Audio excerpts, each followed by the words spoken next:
എനിക്ക് ജീവിക്കണം, നന്നായിട്ട് തന്നെ കുറച്ച് നാൾ കൂടെ എനിക്ക് നന്നായിട്ട് ജീവിക്കണം. എന്നെ ക്യാൻസർ തിന്നരുത്, അതായത് എന്നെ ക്യാൻസർ കീഴ്പ്പെടുത്തരുത്, ഞാനതിനെ കീഴ്പ്പെടുത്തണം. അതിന് നിങ്ങളുടെയൊക്കെ പ്രാർത്ഥനയും, എന്നെ സ്നേഹിക്കുന്ന ഒരുപാട് പേരുണ്ട്, അവരുടെ പ്രാർത്ഥനയും, ഇനി എന്നെ സ്നേഹിക്കാത്തവരുടെ പ്രാർത്ഥനയും ഒക്കെ ഞാൻ ചോദിക്കുന്നു. അവരുടെ പതോളജി റിപ്പോർട്ട് കിട്ടിയാലേ അവർ സ്ഥിരീകരിക്കത്തുള്ളൂ. സ്ഥിരീകരിച്ചത് ഈ കഴിഞ്ഞ ദിവസമാണ്. അതാണ് ഞാൻ പെട്ടെന്ന് ഓടി വന്ന് ഇന്ന് ഹോസ്പിറ്റലിൽ ഞാൻ പോയി. ഇന്ന് വെളുപ്പിനാണ് വന്നത്, ഹോസ്പിറ്റലിൽ പോയി. അപ്പം അതിൻ്റെ സ്ഥിതിഗതികളൊക്കെ ഡോക്ടർ പറഞ്ഞു കുറച്ച് മോശമാണ്. ബ്രസ്റ്റിൽ നിന്നത് ആക്സലറി ഈ കഷത്തിലേക്ക് വ്യാപിച്ചു, ലിംബ് വഴി. അതുപോലെ ചെസ്റ്റ്, ഹാർട്ടിൻ്റെ മസിലിലോട്ട് ചെറുതായിട്ട് വ്യാപിച്ചു, ലങ്സിലോട്ട് വ്യാപിച്ചു. അങ്ങനെ സ്റ്റേജ് 3 കഴിയാറായി. അങ്ങനെ ഒരു സ്റ്റേജിലാണ് ഇപ്പം കടന്നു പോകുന്നത്. അപ്പം ഇപ്പോഴെങ്കിലും ഇത് പറഞ്ഞില്ലെങ്കിൽ ഞാൻ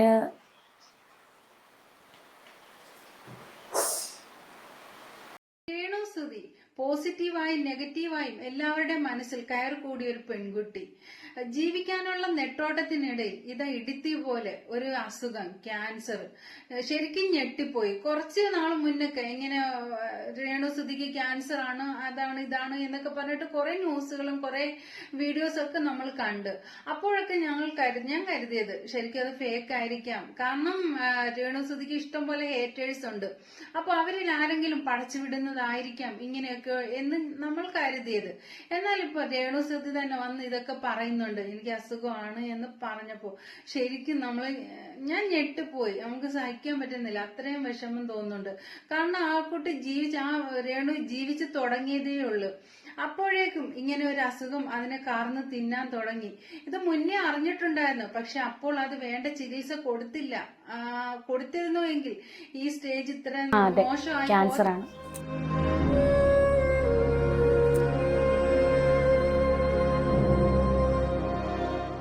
സത്യം പറഞ്ഞാൽ ഞാനിങ്ങനെ വന്ന് കരയുണ്ടായെന്നോർത്ത് തന്നെയാണ് ഞാൻ നിങ്ങളെ വിളിച്ചു വരുത്തിയതും. ഇത്രയും ദിവസം എന്നെ സ്നേഹിക്കുന്നവരുടെ അടുത്തുനിന്ന് ഞാനിത് മറച്ചു വെച്ച് ഇത് പറയാൻ സമയമായി എന്ന് തോന്നി. അതുകൊണ്ടാണ് ഞാനിപ്പോൾ പറഞ്ഞത്.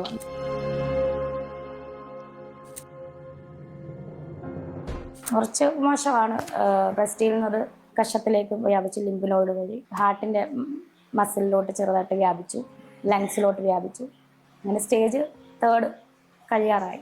അങ്ങനെ ഒരു സ്റ്റേജിലാണ് ഇപ്പം കടന്നു പോകുന്നത്. കാരണം ഞാൻ കരഞ്ഞു കഴിഞ്ഞാൽ എന്നെ സ്നേഹിക്കുന്ന കുറേ പേരുണ്ട്. ഇതുപോലെ ക്യാൻസറായിട്ട് അനുഭവിക്കുന്ന ഒരുപാട് പേരുണ്ട്. അവർക്ക് ഞാൻ എന്നും ഒരു മാതൃകയായിട്ടിരിക്കണമെന്നാണ് ഞാൻ ആഗ്രഹിക്കുന്നത്. ചേച്ചി ശരിക്കും ഇത് അറിഞ്ഞിട്ട് എത്ര നാളായി ചേച്ചി? ചിലവർ തെറ്റിദ്ധരിച്ചിരിക്കുന്നത് ഇത് ദുബായിൽ വെച്ചിട്ട് സ്ഥിരീകരിച്ചിട്ട് അവിടെ വെച്ച് ക്യാൻസർ ആണെന്ന് അറിഞ്ഞു. അങ്ങനെയൊന്നുമില്ല, അങ്ങനെ ഒരു സംഭവമേ അല്ല ഇത്. സത്യം പറഞ്ഞാൽ ഇത് ഞാൻ ഇങ്ങനെ ഒരു ബ്രസ്റ്റിലൊരു മുഴ എൻ്റെ ശ്രദ്ധയിൽപ്പെട്ടത് എനിക്ക് 15 വയസ്സുള്ളപ്പോഴാണ്. വീട്ടിൽ പറഞ്ഞിട്ടില്ല, ഞാനങ്ങനെ അസുഖമെന്ന് അങ്ങനെ പറയുന്ന ഒരാളല്ല കുഞ്ഞിലെ തൊട്ടേ. അപ്പം നമ്മുടെ കോട്ടയം മെഡിക്കൽ കോളേജിൽ തന്നെ കൊണ്ട് ഡോക്ടർ അന്ന് അത് ഒരു 15-16 വർഷം മുന്നത്തെ കാര്യമാണ്. നേരം എൻ്റെ അടുത്ത് ഡോക്ടർ പറഞ്ഞത് ഇതിങ്ങനെ വെക്കരുത്, ഇപ്പം ഇതിന് വലിയ പ്രശ്നമില്ല, അത് ഫ്യൂച്ചറിൽ ക്യാൻസർ ആകും. അപ്പം ആ സമയത്ത് എനിക്ക് മറ്റൊരു ഓപ്പറേഷൻ കഴിഞ്ഞിട്ട് നിൽക്കുക, വേറൊന്നുമല്ല, അപ്പൻഡിസൈറ്റിസിൻ്റെ ഓപ്പറേഷൻ. അപ്പോൾ അതിച്ചിരി പെയിൻഫുള്ളായിരുന്നു. അതുപോലെ നട്ടലിന് ഇഞ്ചക്ഷനൊക്കെ എടുത്തിട്ടായിരുന്നു ചെയ്തത്. അപ്പം ഞാൻ ആ ഒരു പേടി മൂലം ഞാനിത് വീട്ടിൽ പറഞ്ഞില്ല. സുധിച്ചേട്ടൻ്റെ മരണശേഷം കുറേ നാളുകൾക്ക് ശേഷം നമ്മൾ നമുക്കറിയാം ബ്രസ്റ്റ് ക്യാൻസർ, ഈ ഒരു മുഴ വരുമ്പോൾ നമുക്ക് ബ്രസ്റ്റിന് ആകൃതിയിലൊക്കെ വ്യത്യാസം വരും. അപ്പം അത് എൻ്റെ ശ്രദ്ധയിൽപ്പെട്ടായിരുന്നു. അങ്ങനെ സ്കാൻ ചെയ്തിട്ട് ഡോക്ടറിന് ഡൗട്ടായി. അങ്ങനെ മാമോഗ്രാമിലൂടെ സംശയം തോന്നി ഡോക്ടറെ വീണ്ടും വിളിപ്പിച്ചു.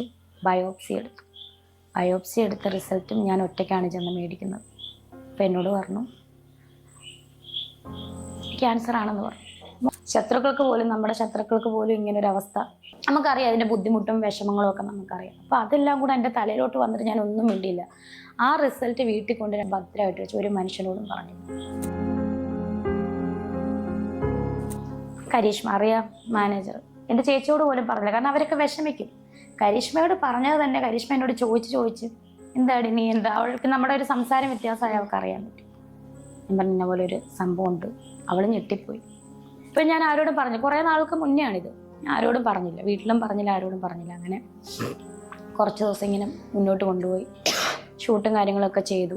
കരീഷ്മ അറിഞ്ഞതിന് ശേഷം ചേച്ചി അറിഞ്ഞു, ചേച്ചിയോട് പറഞ്ഞു കരീഷ്മ. അപ്പം എന്നെ ആശുപത്രിയിൽ കൊണ്ടുപോയി, നമ്മുടെ കോട്ടയം മെഡിക്കൽ കോളേജിലാണ് കൊണ്ടുപോയി പെറ്റ് സ്കാൻ എടുത്തിട്ട് അവിടുത്തെ ഡോക്ടർ വീണ്ടും കുറേ പരിശോധനകൾ, പതോളജിയും അതുപോലെ ബയോപ്സിയും, വീണ്ടും MRI വിത്ത് മാമോഗ്രാം, അതുപോലെ ഒരുപാട് ശരീരത്തിൽ ഒരുപാട് സ്കാനിങ്ങുകളും കാര്യങ്ങളും ഒക്കെ ചെയ്തിട്ട് അവർ ഈ അവരുടെ ഇതിൽ, അതായത് മുന്നമേ നമ്മൾ അറിഞ്ഞെങ്കിലും പ്രൈവറ്റ് ആശുപത്രിയിലാണ് അറിഞ്ഞത്. പക്ഷെ മെഡിക്കൽ കോളേജുകാർക്ക് അവർ വീണ്ടും പരിശോധിക്കും. ഇതെന്താണെന്ന് അറിയണ്ടേ, ഇതെന്താണ് എങ്ങനെയാണെന്ന് അവർ വീണ്ടും പരിശോധിച്ച് കഴിഞ്ഞിട്ടാണ് അവർ ക്യാൻസർ ആണെന്ന് മെഡിക്കൽ കോളേജുകാരും കൂടെ സ്ഥിരീകരിച്ചത്. പതോളജി റിപ്പോർട്ടാണ്, നമ്മുടെ പതോളജി റിപ്പോർട്ടും കാര്യങ്ങളൊക്കെയാണ് ഇതിൻ്റെ ഇത് മാമോഗ്രാമിൻ്റെ കാര്യങ്ങൾ, മാമോഗ്രാമും പിന്നെ കുറേ ബാക്കി ബയോപ്സി ചെയ്തതും പെറ്റ് സ്കാൻ്റെ റിപ്പോർട്ടും ഒക്കെ എൻ്റെ ഫോണിൽ കിടപ്പുണ്ട്. ബാക്കിയുള്ളതെല്ലാം ഒറിജിനൽ എല്ലാം ഡോക്ടേഴ്സിൻ്റെ കയ്യിലാണ്. നമ്മളെ ചികിത്സിക്കുന്ന ഡോക്ടേഴ്സാണ് അതെല്ലാം വെക്കേണ്ടത്. ഇത് വീട്ടിൽ അറിഞ്ഞപ്പോൾ ഉണ്ടായിരുന്ന ഒരു സാഹചര്യം എങ്ങനെയായിരുന്നു അമ്മയുടെ? അവരെൻ്റെ മുന്നിൽ കരയാൻ പറ്റുമോ? അവരെന്നെ ധൈര്യം തരാനല്ലേ പറ്റത്തുള്ളൂ. ചേച്ചിയായിട്ടും കരീഷ്മയൊക്കെ ആയിട്ടും പപ്പായമ്മയൊക്കെ പലപ്പോഴും പൊട്ടിക്കരയുന്ന ഞാൻ കണ്ടിട്ടുണ്ട്. ചേച്ചി ഈ ഒരു സാഹചര്യത്തിൽ ഏറ്റവും കൂടുതൽ വിഷമിക്കുന്ന ഒരു കാര്യം എന്തായിരിക്കും? ഞാൻ സത്യം പറഞ്ഞാൽ എനിക്ക് ക്യാൻസറാന്ന് ഓർത്ത് ഞാൻ കരഞ്ഞില്ല. കിച്ചു വലുതായി ഋതപ്പനെ ഓർത്തിട്ടാണ് സത്യം പറഞ്ഞാൽ എനിക്ക് ഭയങ്കര വിഷമമായിരുന്നു. ദൈവമേ, എനിക്കും കൂടെ എന്തേലും വന്നു കഴിഞ്ഞാൽ അവന് കുഞ്ഞല്ലേ, അവൻ എന്ത് ചെയ്യും? അവന് സത്യം പറഞ്ഞാൽ എല്ലാവരും ഉണ്ടോയെന്ന് ചോദിച്ചാൽ അവൻ എല്ലാവരും ഉണ്ട്, പക്ഷെ ആരും ഇല്ലാത്തൊരവസ്ഥയാവൂലോ. കിച്ചു ഇത് അറിഞ്ഞിട്ടുണ്ടായിരുന്നില്ല? എന്നെ വിളിച്ചില്ല, ഞാനും വിളിച്ചിട്ടില്ല.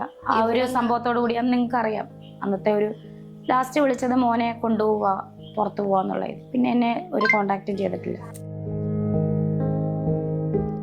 ഇത് മുമ്പേ അറിഞ്ഞിട്ട് മനസ്സിൽ വെച്ച് ആരോടും പറയാതിരുന്നിട്ടും അത്രയും ഷോർട്ട് ഫിലിം ആയാലും ഇനോഗ്രേഷൻസ് ആയാലും എല്ലാത്തും പോയി സൈബർ ബുള്ളിങ് ഏറ്റ് എല്ലാവരുടെ വായിലിരിക്കുന്നതും ഒരു കണക്കിന് കേട്ട് എങ്ങനെ ഇത്ര സ്ട്രോങ് ആയിട്ട് ഒരാൾക്ക് നിൽക്കാൻ പറ്റുന്നത്?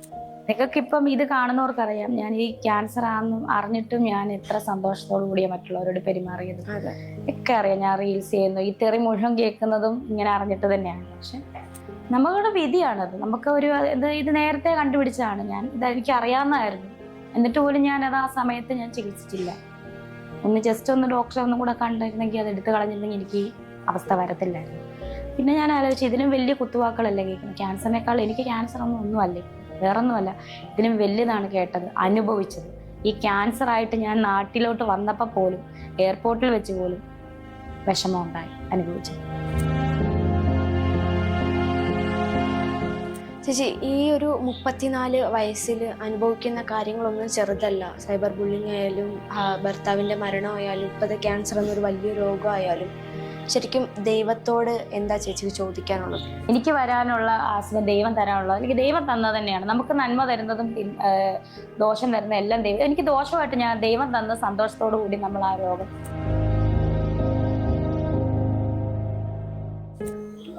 ഇപ്പൊ ചേച്ചി ട്രീറ്റ്മെന്റിന് ഒരുപാട് പൈസയും കാര്യങ്ങളൊക്കെ ആവില്ല, അപ്പൊ അതിനൊക്കെ ഇനിയിപ്പോ എന്താ ചെയ്യാ? ഞാൻ സത്യം പറഞ്ഞാൽ ഇതൊക്കെ അറിഞ്ഞിട്ടും ഈ സബ്സ്ക്രിപ്ഷൻ്റെ ഒക്കെ ചീത്ത കേട്ടിട്ടും ഞാൻ മുന്നോട്ട് വന്നത്. നമുക്ക് ആവശ്യങ്ങളുണ്ട്, ഈ ആവശ്യങ്ങളൊക്കെ അറിഞ്ഞിട്ട് തന്നെയാണ് ഞാൻ ഈ തെറി കേട്ടിട്ട് ഇതൊന്നും കളയാതെ ഇത് അറിഞ്ഞിട്ട് തന്നെയാണ്. ഷോർട്ട് ഫിലിമിലെ ചില ക്യാരക്ടറുകളാണ് ഈ രേണുവിന് ഹേറ്റേഴ്സിനെ ഉണ്ടാക്കിയത്. എന്നാൽ അന്ന് നെഗറ്റീവ് പറഞ്ഞവർ പോലും ഇന്ന് രേണുവിന് വേണ്ടിയിട്ട് പ്രാർത്ഥിക്കുന്നുണ്ട്. രോഗം എപ്പോഴും ആർക്കും വരാം. എന്നാലും ഇത് കേട്ടപ്പോൾ എല്ലാവർക്കും വളരെ വളരെ വിഷമം തോന്നുന്നുണ്ട്. ആ ഒരു വീഡിയോസിന്റെ കമന്റ് ബോക്സ് മൊത്തം രേണുവിന് വേണ്ടിയിട്ടുള്ള പ്രാർത്ഥനയാണ്. എത്രയും പെട്ടെന്ന് സുഖപ്പെട്ട് രേണു വരണമേ എന്നുള്ള ഒരു പ്രാർത്ഥന മാത്രമേ ആ ഒരു കമന്റ് ബോക്സ് ഫുള്ള് നമ്മൾ കണ്ടുള്ളൂ. ചേച്ചിയുടെ ഇപ്പോഴത്തെ ഏറ്റവും വലിയ ആഗ്രഹം എന്താ? എനിക്ക് ജീവിക്കണം, നന്നായിട്ട് തന്നെ കുറച്ച് നാളും കൂടെ എനിക്ക് നന്നായിട്ട് ജീവിക്കണം. എന്നെ ക്യാൻസർ തിന്നരുത്, അതായത് എന്നെ ക്യാൻസർ കീഴ്പ്പെടുത്തരുത്, ഞാൻ അതിനെ കീഴ്പ്പെടുത്തണം. അതിന് നിങ്ങളുടെയൊക്കെ പ്രാർത്ഥനയും, എന്നെ സ്നേഹിക്കുന്ന ഒരുപാട് പേരുണ്ട്, അവരുടെ പ്രാർത്ഥനയും, ഇനി എന്നെ സ്നേഹിക്കാത്തവരുടെ പ്രാർത്ഥനയും ഒക്കെ ഞാൻ ചോദിക്കുന്നു. രോഗം ആർക്കും ഏത് സമയത്തും വരാം. എന്നാൽ ഈ ഒരു അസുഖം ആർക്കും കൊടുത്ത് പരീക്ഷിക്കല്ലേ. എത്രയും പെട്ടെന്ന് രേണുസുതിയുടെ അസുഖങ്ങളെല്ലാം മാറി ചുറുചുറുക്കോടെ നമ്മുടെ മുന്നിൽ ഓടിച്ചാടി നടക്കാൻ എത്രയും പെട്ടെന്ന് സാധിക്കട്ടെ.